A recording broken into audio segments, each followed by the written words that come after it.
저도 식품영양학과를 대학원까지 나왔는데 같은 걸로 파악을 해서 하면 안 되는 큰일 나는 식단이다 이렇게 알고 계시는 분들이 정말 많아요. 그쵸? 잘못된 정보가 계속 그렇죠. 전해져 내려오는 건데 네. 저도 같이 해요? 다이어트 출화. 좋습니다. 안녕하세요. 오늘은 진짜 대단한 분을 모시고 왔는데 키토제닉을 알리기 위해서 퇴사를 해버린 영양사분을 모셨습니다. 아프리카 TV에서 다이어트하는 BJ로도 활동을 하셨고 운동을 안 하면서 가장 감량을 잘 해주는 사람으로 유명한 분입니다. 네, 다이어트 주아님 모셨습니다. 반갑습니다. 안녕하세요 여러분. 짧게 소개하신 내용에 제 모든 특징이 담겨있다고 봐도 무방한데 운동 없이 세상에서 살 제일 잘 빼주는 여자, 그리고 스스로도 운동을 잘 하지 않는 좀 게으르지만 몸매 라인은 살아있는 다이어트 주아입니다. 반갑습니다. 근데 이력이 되게 화려하시더라고요. 네. 간단하게 소개 한 번만. 저는 일단 식품영양학과를 졸업하고 식품영양학과 대학원 졸업하고 졸업하자마자 바로 대기업 계열사 회사에서 올바른 식단 연구회라는 직무를 가지고 진짜 올바른 식단이 무엇인가 이런 공부를 하는 그런 직무를 했었어요. 특이하죠? CSR 활동의 일부였거든요. 네네네. 네, 그리고 그 회사가 또 육류 회사이다 보니까 그때 딱 지방의 누명을 알게 된 게 사실 컸어요. 그래서 그 올바른 식단 연구회라는 직무를 하다가 내가 스스로 알리기에는 영양사여도 석사여도 너 별로 안 유명하잖아 이런 반응이었고, 또 영양학회에 유명한 교수님을 초빙하자니 한국의 영양학이라는 게 제가 추구하는 바랑 도저히 맞지가 않아서, 그래서 그만두고 제가 영양학을 알리는 유튜브를 5개월 동안 하고 싹 말아먹고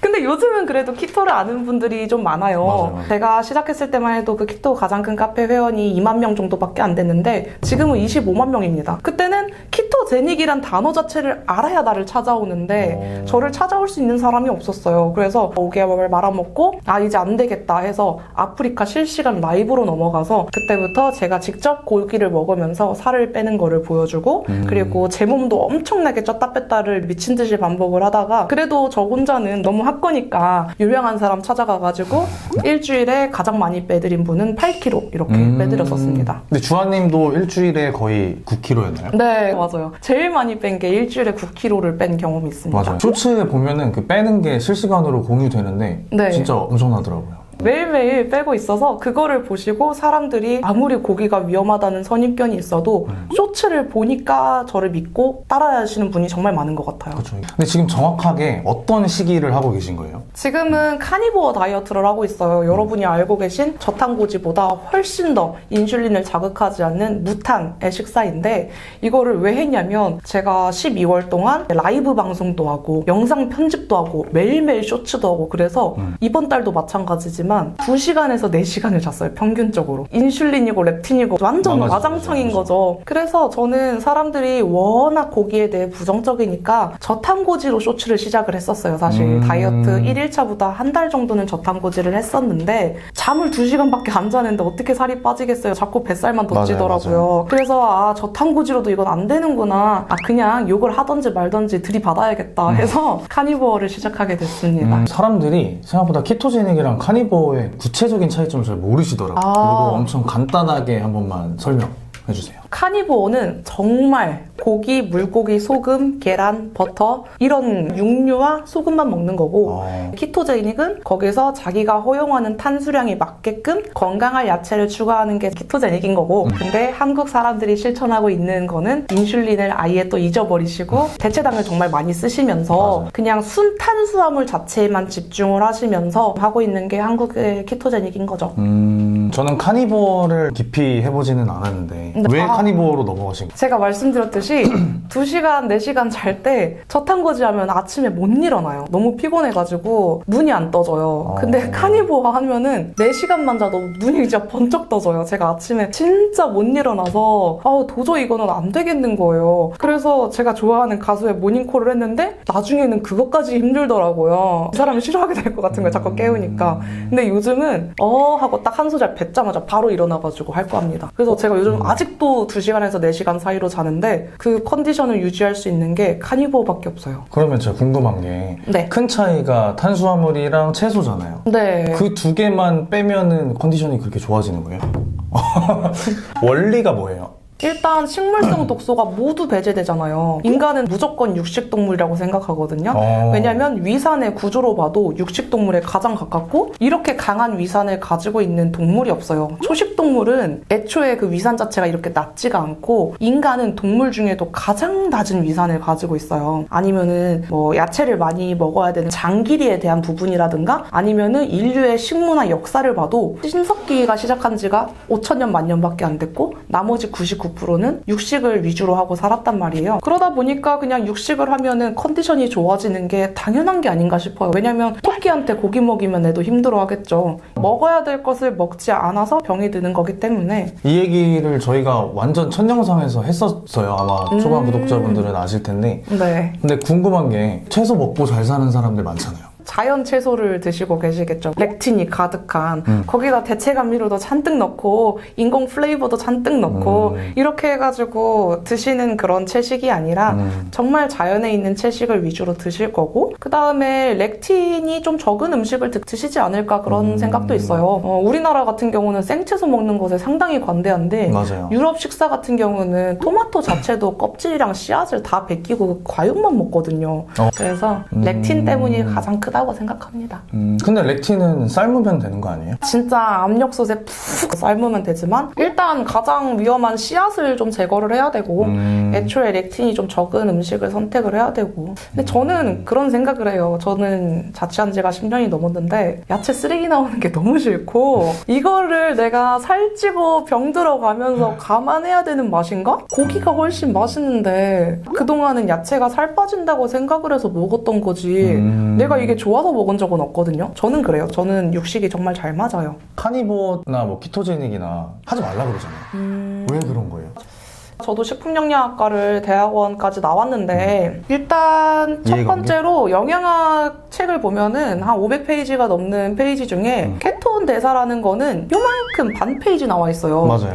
제가 처음에 18년도에 키토제닉을 시작을 했었을 때 영양학과를 나왔다 보니까 사람들이 궁금한 걸 엄청나게 물어봤어요. 저도 오픈톡방에 있었거든요. 네네. 너무 많이 물어봐가지고 저도 대답을 해주고 싶은데 책에는 요만큼 반 페이지밖에 안 나오는 거예요. 근데 그 반 페이지의 내용이 뭐였냐면 포도당을 이용하는 당 대사가 있고 케토 대사는 정말 그냥 케톤을 이용하는 케톤 대사잖아요. 그거를 한국어로 말하면 케톤증이라고 하겠죠? 네. 근데 그거를 책 안에서 케톤 산증 부분만 딱 나오고 케토 대사, 지방 대사를 배우지를 않았어요. 딱 케톤 산증 부분만 나와서 사람들이 차라리 당 대사를 배우고 지방 대사를 배우는 내용이 책에 있었으면 좋겠는데 맞아요. 대부분 헷갈리기 시작한 이유 자체가 케톤이라는 단어만 생각하고 케톤증은 케톤이 내 몸 안에서 흘러가 있는 상태일 뿐이고 케톤 산증은 그 케톤이 너무 과다해서 당뇨병 질환자들한테 나타나는 상태인데 이 두 개가 같은 걸로 파악을 해서 하면 안 되는 큰일 나는 식단이다 이렇게 알고 계시는 분들이 정말 많아요. 왜냐면 국내 서적에서 그렇게 가르치니까. 그러니까 이게 전공체계에서 이렇게 나와버리면은 모든 학생들이 다 똑같이 그렇게 배울 거 아니에요. 사실. 그쵸, 맞죠. 그러니까 대학 교육을 반복할수록 그쵸. 잘못된 정보가 계속 그렇죠. 전해져 내려오는 건데 네. 이게 시청자분들은 사실 모르시니까 설명하자면은 케톤산증은 보통 일형 당뇨, 그러니까 유전적으로 맞아요. 생긴 당뇨 당뇨가 있으신 있으신 분들. 분들한테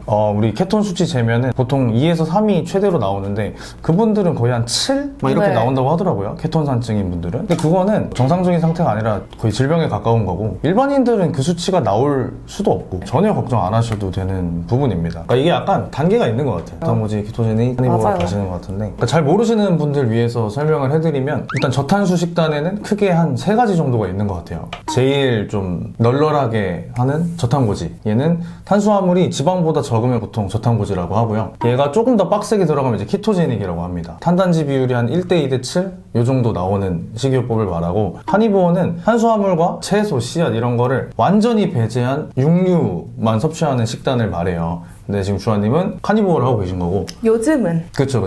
네. 저탄고지나 키토제닉을 이미 다 거쳐보고 나서 네. 바꾸신 겁니다. 이제 일반인들이 굉장히 궁금해할 것들 중에 하나인데 보통 사람들 인식이 기름진 고기를 계속 먹으면 혈관에 기름 끼고 네. 콜레스테롤 높아지고 건강이 일단 무조건 안 좋아질 거라고 생각을 하잖아요. 네. 이 부분에 대한 오해를 좀 풀고 싶어요. 이 부분에 대해서 제가 진짜 욕을 너무 많이 먹어가지고 탄수화물이 주범이고 지방은 문제가 없다는 연구라는 거를 한 50분짜리 영상을 만들었어요. 거기 보면은 여러 연구 자료가 있는데 결론부터 말씀을 드리면 미국에서 예전에 안셀키스라는 어떤 박사가 생리학 박사예요. 영양학 박사도 아니고 1953년에 지질 가설을 주장을 하면서 당시에 학계에서 받아들이지도 않았어요. 더 똑똑한 사람들이 뭔 소리야? 뭔 지방을 먹는다고 에이 이러고 무시를 했었는데 아이젠하워 대통령이 돌아가시면서 그때 당시 주치의가 좀 질타를 받으면서 야 대통령님 왜 죽었냐 빨리 밝혀내라 그랬는데 그 당시 그 주치의랑 안셀키스가 친구였어요. 그래서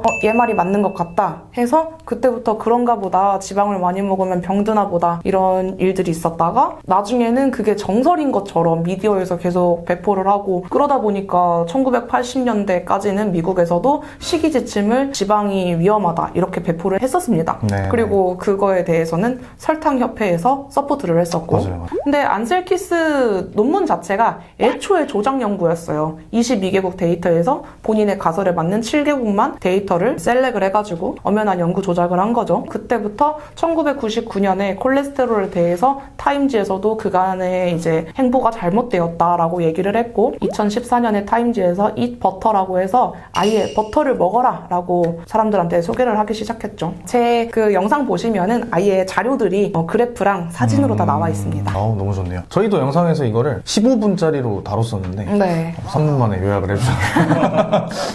너무 좋아요. 네. 근데 궁금한 게 그러면 이미 콜레스테롤 수치가 높거나 네. 이미 심장병 혹은 고혈압이 있으신 분들도 카니볼 해도 전혀 상관이 없나요?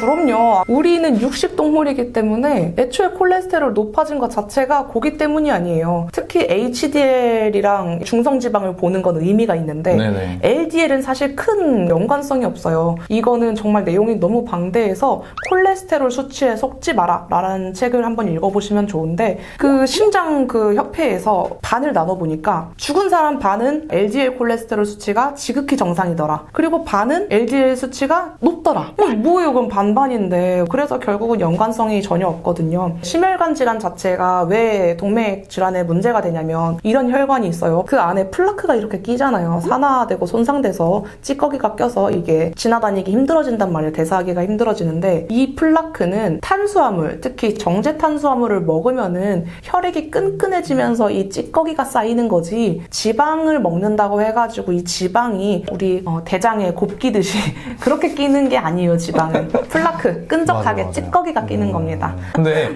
네. 그러면은 원래 콜레스테롤 수치 안 좋은 분이 저탄고지나 키토제닉 하고 나서 일시적으로 수치가 오르면은 네. 신경 안 써도 되는 거예요? 그렇죠. 근데 저는 그렇게 생각하는데 아직도 그 콜레스테롤 높은 것 자체에 대해서 너무 선입견을 많이 가지시니까 꼭 읽어야 되는 필독 도서가 있다 싶은 게 탑 1, 2 꼽자면 플랜트 패러독스 그리고 콜레스테롤 수치에 속지 마라. 이 두 개를 꼭 추천드리고 싶습니다. 책에 엄청난 내용들이 있습니다. 네, 좋습니다. 카니볼을 하면 왜 제일 잘 빠져요? 1차원적으로 우린 육식동물이니까 육식동물이 육식을 하면은 건강하고 그래서 인슐린을 많이 자극하지 않는 식단을 해야 되는데 인슐린, 혈당을 올리는 식단은 대부분 탄수화물이에요. 그렇죠. 고기에 대해서는 GI 지수나 GL 지수를 논하지를 않아요. 왜냐면